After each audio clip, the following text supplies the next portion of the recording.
ভাবতে খুবই অবাক লাগে। একটা সময় যে বন্ধুর সাথে একই বেঞ্চে না বসতে পারলে মন খারাপ করতাম, সেই বন্ধুর সাথে একই বেঞ্চে বসার জন্য স্কুলের সময়ের আগে স্কুলে চলে যেতাম।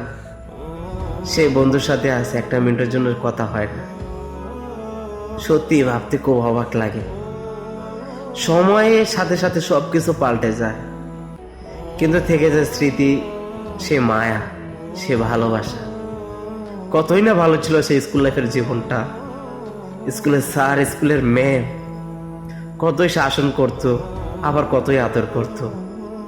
পড়া না পারলে মারতো, আবার স্কুলের দেখা যাচ্ছে ছুটির পরে রাস্তায় দেখা হলে বলতো, বোকা, পড়া পড়িস মন দিয়ে, স্কুলে মারছি বলে মন খারাপ করিস না, ঠিকভাবে লেখাপড়া করিস, জীবনে তোদেরকে অনেক বড় হতে হবে।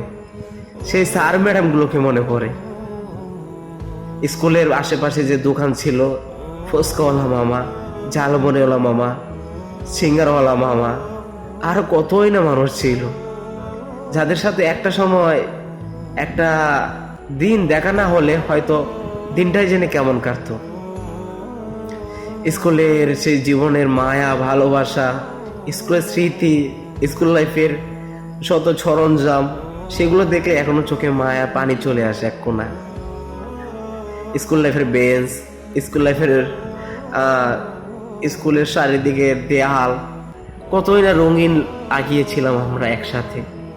কিন্তু কোথায় সে বন্ধুগুলো আজ, যাদের সাথে কথা হয় না, যোগাযোগ হয় না। স্মৃতি হিসাবে রয়ে গেছে একটা ছবি। তোদেরকে দেখি আর মনের অজান্তে কেঁদে ফেলি। কতই না ভালো ছিল স্কুল লাইফটা।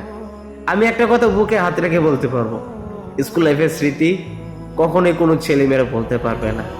এটা কেউ বলতে পারবে না যে স্কুল লাইফের স্মৃতি কোনো স্টুডেন্ট ভুলে যাবে।